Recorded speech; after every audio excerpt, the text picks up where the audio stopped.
kaki, naik motor, naik sepeda, diboncengin dan lain sebagainya, tetap mendapatkan jatah untuk mengqashar. Jadi tidak ada pengecualian karena lebih mudah, lebih capek, lebih jauh dan lain sebagainya, asal memenuhi persyaratan-persyaratan safar itu, yang mana jaraknya 48 mil, kemudian bukan dalam perjalanan maksiat, maka berhak mendapatkan rukhsah.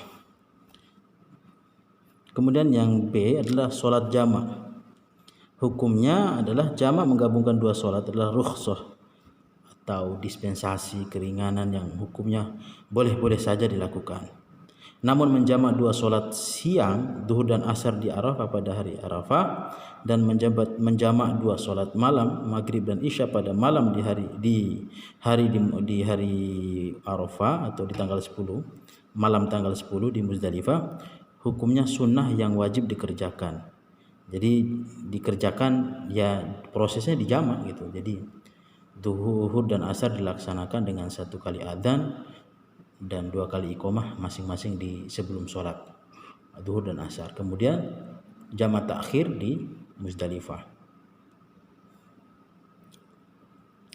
Berdasarkan sabda Rasulullah sallallahu alaihi wasallam, berdasarkan yang diceritakan bahwa Nabi sallallahu alaihi wasallam sholat zuhra wal asr bi Arafah bi adhanin wahid wal iqamatain atau iqamatain, walamma ata al Muzdalifah shalla biha al maghrib wal isya bi adhanin wahid wa iqamatain. Jadi Rasulullah SAW sholat duhur dan asar dengan adzan 1 kali, kemudian 1 qomat di masing-masing sholat, kemudian melaksanakan sholat isya dan maghrib di Muzdalifah di jamak takhir.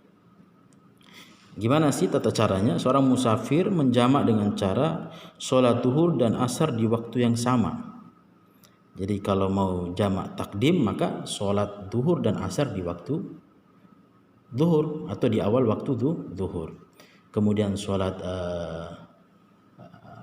duhur dan asar di waktu asar disebut jamak takhir. Begitu juga maghrib dan isya. Kalau sholat maghrib dan isya dilaksanakan di waktu maghrib, maka disebut jamak takdim. Kalau dilaksanakan di waktu isya, maka disebut jamak takhir. Ada sebagian ulama yang membahas tentang jamak suri. Jamak suri ini kalau dilihat dari bahasa jamak, menggabungkan suri itu gambaran atau gambar. Secara singkat, kalau dilihat itu kayak jamak gitu, kayak jamak takhir. Padahal pada prosesnya itu mengakhirkan sholat duhur sampai waktu darurat, waktu darurah atau menjelang habisnya waktu duhur. Kemudian setelah masuk adzan asar langsung melaksanakan sholat asar di awal waktu. Ini yang disebut dengan jamak suri. Jamak suri itu tadi yang saya sebutkan tadi. Jadi gambarannya seperti jamak, padahal tidak. Melaksanakan sholat duhur di akhir waktu duhur dan melaksanakan sholat asar di awal waktu asar. Ini jamak suri namanya. Dan di dalam buku ini tidak disebutkan.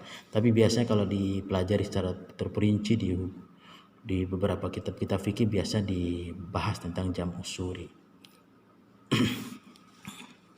Kemudian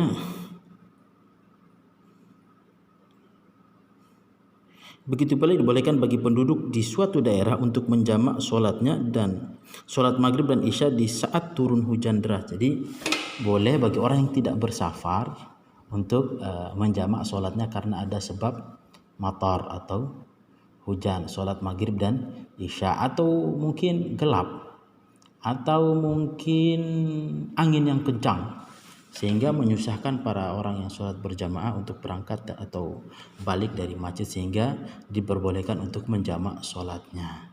Masya Allah, Islam itu selalu memberikan solusi terhadap segala permasalahan umat.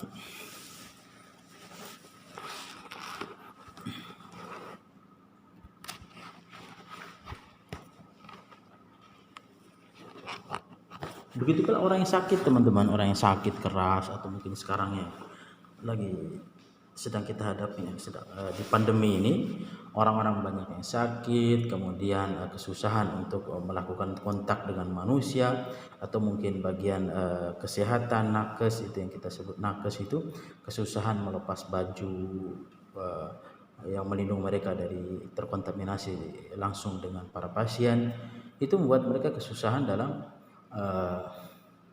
mengatur waktu, sehingga Allah Subhanahu wa taala memberikan kemudahan bagi orang-orang yang terkena musibah tersebut, yaitu dibolehkan untuk menjamak sholatnya dalam rangka memberikan kemudahan. Sehingga seharusnya Islam itu memudahkan, menyenangkan, tapi kok saklek sekali, maka orang akan lari dari agama ini. Sedangkan Rasulullah SAW bersabda, yassiru wa la tu'assiru, basyiru wa la tunaffiru. Berikanlah kemudahan dan jangan menyusahkan orang, kemudian berilah kabar gembira, dan jangan berkata-kata, jangan berdakwah yang membuat orang lain lari. Ini tergantung keadaan masing-masing. Yang jelas sabda Rasulullah seperti itu. Jadi memudahkan. Nah, maka keadaan-keadaan yang seperti kita rasakan sekarang bagi para pasien, para nakes, maka boleh dan sah saja untuk menjamak sholat karena keadaan mereka sangat darurat, sehingga gerak mereka terbatasi oleh keadaan tersebut.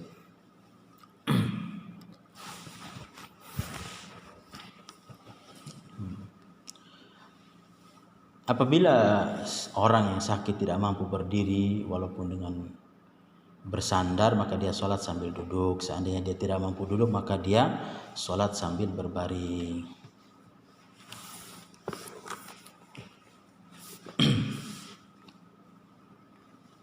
Rasulullah SAW bersabda, "Shalli qa'ima fa in lam tastati' fa qa'idan fa in lam tastati' fa shalli 'ala janbik fa in lam tastati' fa mustalqiyan." Rawahu Al-Bukhari. Hadis diriwayatkan oleh Imam Al-Bukhari. Salatlah kamu dengan berdiri, dan jika tidak mampu berdiri maka salatlah dengan duduk, dan jika tidak mampu untuk duduk maka salatlah di atas punggung kamu. Jadi semua itu sudah ada tuntunan dan tontonan dari Rasulullah SAW. Jika tidak mampu juga maka sambil berbaring telentang gitu. Kalau tidak bisa mampu sholat sambil miring gitu di atas lambung, itu ala janbik atau bagian kanan kamu, maka sholatlah dengan mustalqiyan atau telentang. Karena la yukallifullahu nafsan illa wus'aha. Allah Subhanahu wa taala tidak memaksa seorang. Jadi diberikan keluasan semampunya saja. Islam memang solusi. Kalau kita pelajari semakin dalam, maka Islam benar-benar menjadi solusi. Orang kaya diperintahkan untuk zakat, orang miskin untuk menerima zakat. Masya Allah, saling menguatkan antara umat Islam itu sendiri. Itu yang berkaitan dengan sholat orang yang sakit. Jadi teman-teman, itu yang pelajaran kita berkaitan tentang sholat qasar dan jamak untuk sholat khaufnya. Insya Allah kita akan lanjutkan di pertemuan selanjutnya. Terima kasih atas perhatiannya. Kami ucapkan jazakumullah khairal jaza. Kita tutup dengan hamdalah dan doa kafaratul masjid. Alhamdulillah alamin. Subhanaka Allahumma. Assalamualaikum warahmatullahi wabarakatuh.